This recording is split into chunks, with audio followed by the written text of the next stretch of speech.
দড়ি গলসির চেয়ে অনেক ভালো জিনিস আছে। দেখুন, ভেবে দেখলাম যে আপনাকে এই বিপদ থেকে উদ্ধার করবার মতো একটি লোকই আছে, বুঝলেন? তবে তাকে একটু দ্বিধা সংকোচ জয় করতে হবে এবং বেশ একটু উদারও হতে হবে। তবু একটা বিপন্ন মেয়ের জন্য এটুকু না করি বা সে থাকে কি করে বলুন?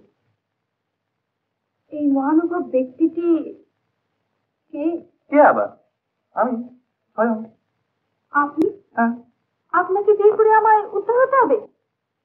আপনার স্পর্ধা তো কম না। চলে যাচ্ছেন যে, গালাগালটা শেষ করেই যান। গালাগালা মিটিনি, অসহায় নিঃসঙ্গ মেয়ে মনে করে অপমান যা করবার তা আপনি করেছেন। অপমান? না না, অসহায় নিঃসম্বল ভেবেছি নিশ্চয়ই, কিন্তু অপমান তো করিনি। তবে হ্যাঁ, এটুকু বলতে পারেন যে ধরনটা ঠিক কেতা দুরস্ত হয়নি। তাতে দোষী বা কি?